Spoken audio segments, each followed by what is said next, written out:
ഏത് skill develop ചെയ്ത് വരുന്ന സമയത്ത് നമുക്ക് ക്ഷമ വളരെ പ്രധാനപ്പെട്ടതാണ്. അതായത് നിങ്ങൾ സച്ചിൻ ടെണ്ടുൽക്കറുടെ തന്നെ ഒരു സ്റ്റോറി പറയുകയാണെങ്കിൽ, അദ്ദേഹം ആദ്യം 15 വയസ്സ് ക്രിക്കറ്റ് കളി തുടക്കുന്ന സമയത്ത് അദ്ദേഹത്തിൻ്റെ വളരെ ടഫായിരുന്നു. അദ്ദേഹം നിർത്തണമെന്ന് പല പ്രാവശ്യം ആലോചിക്കുകയും കാരണം അദ്ദേഹം ഓരോ പ്രാവശ്യം കഴിയുമ്പോൾ സ്കോർ ബോർഡ് നോക്കിയാണ് അദ്ദേഹം കളിച്ചുകൊണ്ടിരുന്നത്. അപ്പോൾ അദ്ദേഹത്തിൻ്റെ തന്നെ ഇൻ്റർവ്യൂവിൽ പറയാറുണ്ട്, അദ്ദേഹം സ്കോർ ബോർഡെ നോക്കിയാണ് കളിക്കുന്നത്.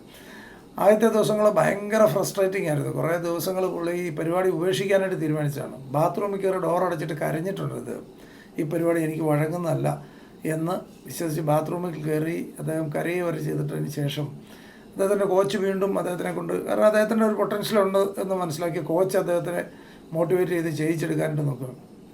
ഒരു 16 വയസ്സൊക്കെ ആയി കഴിഞ്ഞപ്പോഴത്തേന് പുള്ളി ഒരു തീരുമാനം എടുത്തു. ഇനി മതി ആ സ്കോർ ബോർഡെ നോക്കുകയില്ല, അരമണിക്കൂറങ്ങ് നിന്ന് കളിക്കുക, അത്രേ ഉള്ളൂ. സ്കോർ ബോർഡ് നോക്കത്തില്ല, അരമണിക്കൂർ നിന്ന് ബാറ്റ് ചെയ്യുക, വേറെ സ്കോർ ബോർഡ് തൽക്കാലം നോക്കുന്നില്ല. അങ്ങനെ അരമണിക്കൂർ നിന്ന് ക്ഷമയോടെ അരമണിക്കൂർ നിന്ന് ബാറ്റ് ചെയ്യാൻ തീരുമാനിച്ചിടത്തുനിന്നാണ് പുള്ളി തിരിച്ചു പിടിച്ചത്. അന്നേരം മുതൽ സംഭവം റൺസ് കയറാൻ തുടങ്ങി. ഒരു ദിവസം 59 റൺ അടിച്ചു. അങ്ങനെയാണ് പുള്ളി കയറി ആണ് ഇന്ന് നമ്മൾ ലോകം അറിയപ്പെടുന്ന ഒരു താരമായി മാറുന്നത്. അപ്പോൾ ഏത് സ്കില്ലും അങ്ങനെ ഡെവലപ്പ് ചെയ്യാൻ പറ്റുള്ളൂ. സെയിൽസ് പരിചയമില്ലാത്തവരായിരിക്കും നിങ്ങൾക്ക് പല ആൾക്കാരും. ആ സെയിൽസ് എന്ന് പറയുന്നത് നമുക്ക് പഠിച്ചെടുക്കാവുന്ന ഒരു സ്കില്ല് മാത്രമാണ്, ഒരു ടാലൻ്റ് ഒന്നുമല്ല. സെയിൽസും മാർക്കറ്റിങ്ങും ഒക്കെ നമുക്ക് പഠിച്ചെടുക്കാവുന്ന കാര്യങ്ങൾ മാത്രമാണ്. സെയിൽസ് പഠിച്ചെടുക്കുക, നമ്മൾ ആൾക്കാരെ പീപ്പിൾ മാനേജ്മെൻറ്റ് നമ്മൾ വളരെ പഠിച്ചെടുക്കേണ്ട കാര്യങ്ങളാണ്.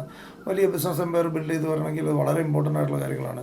ഈ ഏരിയയിലൊക്കെ കൺസിസ്റ്റൻ്റായിട്ട് നമ്മൾ ക്ഷമയോടെ നമുക്ക് നിൽക്കുന്ന ആൾക്കാർക്ക് അത് സാധിക്കുന്ന കാര്യമാണ്. ഏതൊരു ബിസിനസ്സിനും ഏറ്റവും ആവശ്യം create customers and maintain customer. ഇതാണ് ഏറ്റവും ഇമ്പോർട്ടൻറ്റ്. കസ്റ്റമർ ക്രിയേഷനും ആ ക്രിയേറ്റ് ചെയ്ത കസ്റ്റമറെ റീറ്റെയിൻ ചെയ്യലും. ഈ സംഭവമാണ് ഒരു ബിസിനസ്സിൻ്റെ ഏറ്റവും പ്രധാനപ്പെട്ട, ഒരു ബിസിനസ് വിജയിക്കുന്നതിൽ ഏറ്റവും പുറകിലുള്ള കാര്യം. അപ്പം no customer no sale no business, അത്രേ ഉള്ളൂ, സിമ്പിൾ. അപ്പോൾ നമ്മളൊരു എൻ്റർപ്രണർ ആവണമെങ്കിൽ സെയിൽ ഉണ്ടാക്കാനായിട്ട് നമ്മൾ പഠിക്കണം. No sale no business. അതായത് ക്രിയേറ്റ് കസ്റ്റമർ അല്ലെങ്കിൽ ക്രിയേറ്റ് കസ്റ്റമർ റീറ്റെയിൻ കസ്റ്റമർ. ഇത് ചെയ്തുകൊണ്ടിരിക്കുന്ന ഒരാൾ മാത്രമേ ഏതൊരു ബിസിനസ്സിലും വിജയിക്കുകയുള്ളൂ.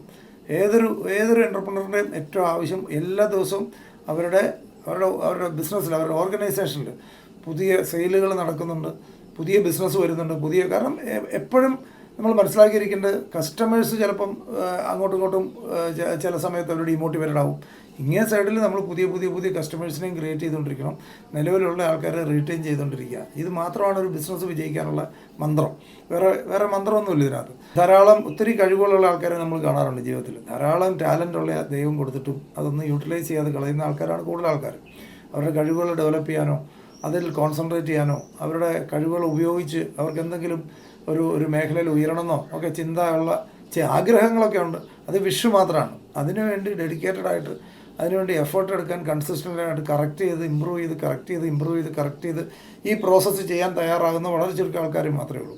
ഏത് സ്പോർട്സിലും ഏത് ബിസിനസ്സിലും ഒക്കെ നടന്നുകൊണ്ടിരിക്കുന്ന മൈൻഡിൻ്റെ ഗെയിമാണ്, ഫിസിക്കലായിട്ടുള്ള വർക്ക് കൊണ്ടല്ല. ഫിസിക്കലായിട്ടുള്ള വർക്ക് കൊണ്ടാണെന്ന് തോന്നുന്നുണ്ടോ ഈ ലോകത്തുള്ള ഈ അത്ഭുതങ്ങൾ സംഭവിച്ച ആൾക്കാർ മുഴുവനും? ഫിസിക്കലായിട്ട് വർക്ക് ചെയ്തിട്ടില്ല എന്നല്ല അർത്ഥം. അവരാരും ആയിരുന്നു എന്നല്ല അർത്ഥം. അവർ ഹാർഡ് വർക്ക് ചെയ്തിട്ടുണ്ട്, അല്ലാത്തവരും ഹാർഡ് വർക്ക് ചെയ്തിട്ടുണ്ട്. പിന്നെ ഈ വളർന്ന ആൾക്കാരും അല്ലാത്തവരും തമ്മിലുള്ള ഡിഫറൻസ്, വളർന്ന ആൾക്കാർ മൈൻഡൂടെ വർക്ക് ചെയ്തിട്ടുണ്ട്, മറ്റവരത് വർക്ക് ചെയ്തില്ല, ശരീരം വർക്ക് ചെയ്തിട്ടുള്ളത് മാത്രം. മൈൻഡിൻ്റെ ഗെയിമാണ് വലിയ ഗെയിമിൽ, സ്പോർട്സിലും ഗെയിംസിലും ഒക്കെ നടന്നുകൊണ്ടിരിക്കുന്ന മൈൻഡിന്. മനസ്സിലാദ്യം വിജയിച്ച ഒരാൾക്ക് മാത്രമേ സക്സസ് ഉണ്ടാവുള്ളൂ. മൈൻഡിലാദ്യം വിജയിക്കണം, എന്നാൽ മാത്രമേ സക്സസ് ഉണ്ടാവുള്ളൂ. സക്സസ് എന്ന് പറഞ്ഞത് പൈസ മാത്രമല്ല, പല ആസ്പെക്റ്റ് ഉണ്ട് അതിനകത്ത്. ഓരോരുത്തരുടെ പാരാമീറ്റേഴ്സ് വ്യത്യസ്തമായിരിക്കാം.